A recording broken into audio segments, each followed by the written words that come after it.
Hello, my name is Samantha Teten, and I'm a developmental agronomist for Golden Harvest. Today, I want to talk a little bit about the value of drone technology. So we want to talk about what that means for you, the value, and how it can help you, one, set expectations for this fall, and help adjust some management decisions maybe for the coming years. So with each of these drones, we are using a platform called Drone Deploy. And Drone Deploy has many tools that can help us throughout the season. So a few examples are a crop report, which is how we gather a stand count for the field. Another one is generating maps used later on in the season. And then we can also generate photo reports and panoramas. And I'll walk through each of those here. So beginning with the stand count, what we can do is set how frequently we would like the drone to take a photo. So here it's set at about 2 acres for each photo.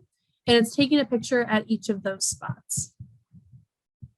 And then it will estimate the count at each of those spots. So this is another one. This was done at about half of an acre resolution. So there's a lot more counts. And it'll highlight some of the areas that have potentially lower counts, some areas that might have higher counts. And then you can go out and check some of these if you'd like to verify, but we have seen really great results with this. And that definitely beats going out and taking all of those stand counts manually. It gives you a great overview of where you have really great stand and maybe where you should think about replanting. And then it'll generate this report as well, running some of those statistics on what those counts are throughout the field. How it works is it's putting a red dot on each of these plants. And then where there seems to be a large space between each of those plants, it's putting a yellow square. And so sometimes it's even more beneficial to go back and look at these photos individually and kind of see maybe what is correlating to these gaps. Sometimes it's a pass where you drove across the field or some flooding. And so it's nice to be able to actually see what is causing those counts. Here's an example of where I did a soybean field, and I flew it actually before V2, but the farmer wanted to already be making some replant decisions. So even though we could not generate that report that I showed you where it did all those counts, this is still beneficial too.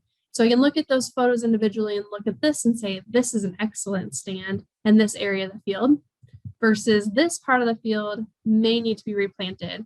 This is where we did not have great stand or we had some inconsistent stand. And then here you can see where it actually washed out.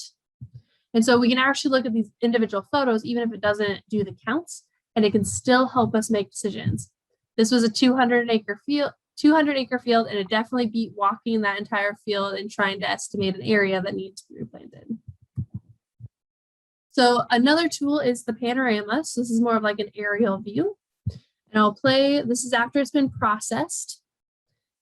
The panorama is made up of 26 photos, which circles completely around. This was of a plot. And so you can see the different stripes through there. This is the soybean plot. You can see some areas that are stressed. Actually in the back here, you can see iron deficiency fluorosis in the other field. And so with this aerial view, we can start to get a glimpse of what some potential stresses are out there in the field. Here I just took one single photo, so it's not a full panorama. But once again, you can start to kind of look and see maybe some issues that you wouldn't have been able to see from the ground. So this is what I'm going to spend the most time on. This is talking about the live maps. And as I mentioned before, it's a ton of series of lots of photos, and they all get stitched together for processing.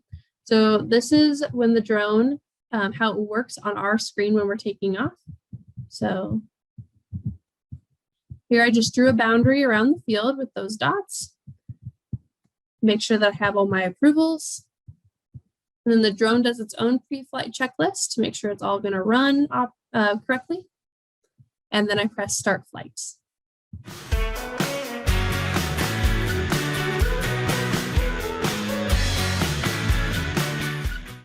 And this one's going to go to 370 feet. We can fly anywhere. For these, you can fly as low as you would like, but the lower you fly, it takes a lot more batteries, or we can fly up to 400 feet. So we often fly at 400 feet later on in the season, or if it's a really big field, then I don't want to have to use lots of batteries. For instance, a quarter of a section can take a little over 1 battery to fly the entire field. And you can see on this flight plan, it's going to take about 15 minutes. If you were flying a whole quarter section, it would take closer to a half an hour. So those are all considerations, but it's going to give us actually a faster or a quicker view of the field than if we were to walk through that entire thing. And then we probably wouldn't even be able to see it all anyway. So here it's flying to that starting point, and it's going to just go back and forth to complete this field. And so that's all automatically generated through this program. And as it's flying, it's actually going to send those photos back to me as it's going and start to map the field. I'm going to skip through here a little bit. So it's mapping the field.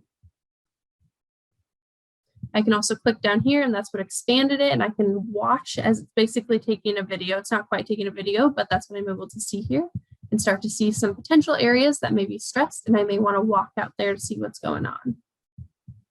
And here I can see how far it's been completing its flight.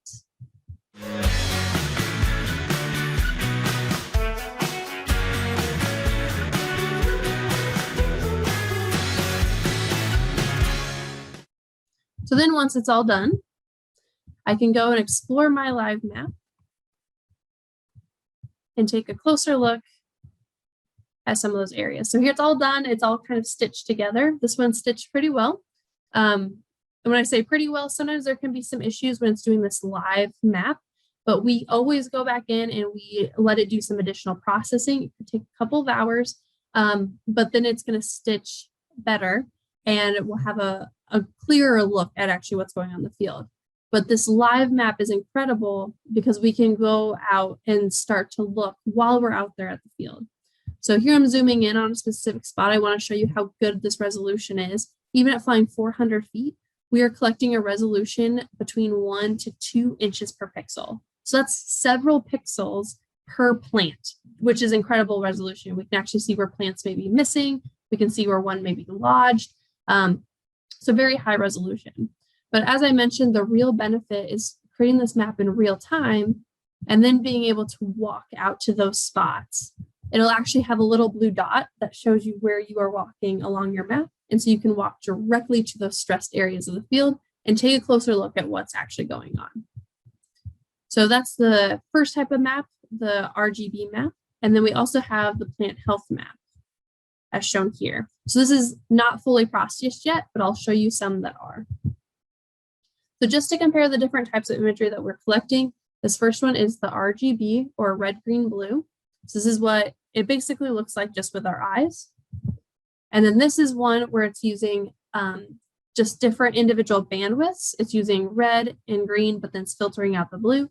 And so it's able to pick up on stress that we would not be able to see just with our eyes alone. And then I just threw this in here as a comparison. I'm sure a lot of you get satellite imagery or have a satellite imagery provider, and that's probably what this looks like. It's got a coarser resolution, and it's using a little different vegetative index, but it still can show us some potential areas that are stressed in the field. So now I'm going to walk through some examples of things that I got to see this season and show you some specific examples where this imagery provided a return or helped make a decision for a producer. So in this one, this was a plot for iron deficiency chlorosis. And we wanted to actually, after I put the drone up in the air, we wanted to see what was going on that made this strip be really green. This is a panoramic view that I took as just to show you another angle. So once again, we can still see that really green strip, but it's harder to see the area per se, but this is a much faster way to get a look at what's going on. And you can see here in the background some effects of that iron deficiency chlorosis. So then I can zoom in on one picture specifically, and we can see actually what's causing that really green area is where they simulated twin rows or narrow rows, and that picked up and made that area really green. And then we're able to walk out to the spot, as I said, using that little blue point that's showing where I'm at in the field. I can actually walk specifically to that line right here. And I was able to take a photograph. And then we can document that into reports or scouting reports. Here's another example. So just using the plain imagery in this plot, it looks like it's really good. You can start to see the little hybrids. But then using this plant health imagery that, like I said, can see things that maybe our eyes can't, we're able to actually see I'm going to focus on this area right here that's particularly stressed. So we walked out to that point in the field and was actually able to see that there is where some spring tillage had really made some clumps in that part of the field because it had been previously compacted. There wasn't a rain right afterwards. And so we weren't able to get that good seed to soil contact. And so there was some emergence issues. And why that is so important, it's that's something we can only tell in the middle of the season or early on in the season. Once you get to the combine, you would see that there was not great yield there, and you may wonder why. But now, by seeing that area in the middle of the season, we can actually walk out there and figure out what's going on and think about how we're going to make some changes for next year. Here's another example where it looks like an excellent field just with our eyes. We can start to see some stress, though, if we use the plant health. Here's some strips through the field, some stripes. So you may be thinking that's some different, maybe an application or something. And upon further review and by walking out there in the field, this is actually some slight lodging. It's very minimal, but this is a gravity irrigated field. And where they hilled between the rows on certain passes, it just knocked the corn a little bit to the point where it was slightly lodged. So not a significant problem. It's likely not going to cause yield issues, but it's something that we are able to pick up on that you may not have noticed if without the imagery. This was an interesting field that I got to go fly. Once we got the drone up in the air, we asked the producer if whether they planted different hybrids here, because that's what this area looks like, is a different hybrid. Different hybrids have different reflectance. They're different colors, as you can often see. And so you want to be a little cautious when comparing those different hybrids. However, in this case, the grower said this was all planted as one hybrid. So then we wanted to figure out what was going on here and wanted to have more of that. So we walked out there to the field, and I was able to zoom in on these photos as well to demonstrate. So here's in that stressed area in those terraces. You can see there were some stand issues, and the corn's not quite as big as here. And what was causing this is where their rows are really straight. It actually happened to line up with the spring anhydrous nitrogen application that occurred, and that had the corn just jumpstart enough, the roots reached it faster, and so it was actually a whole stage ahead. Versus over here, where the rows don't line up with the anhydrous lines, it was just a little further behind. And so we're able to start thinking about maybe making changes for our nitrogen program for next year. Here's another field where you can, because of the imagery, we can start to see some patterns. And so although this isn't a bad thing, there's actually no problems with these patterns, it does make you start to think about what applications, maybe there was a nozzle that was not working correctly here. And by knowing which direction we were driving and diagnosing those patterns, we may catch something that we wouldn't have seen before. You can see this pattern here is from where they were driving over the soybeans. So probably not a big issue, but something to know. And once again, something you wouldn't just be able to see at the ground level. It looks a little stressed here, but it's actually these red spots are just where more soil is shown through. As I said, it's where they had driven. And so likely not necessarily a yield problem.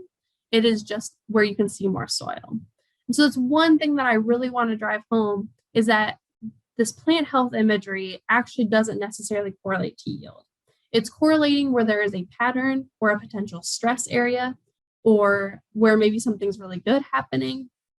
I have seen a scenario, I don't have it shown here, but where a really green area with that plant health imagery, so let's say a really green area in here, actually with a lot of weeds.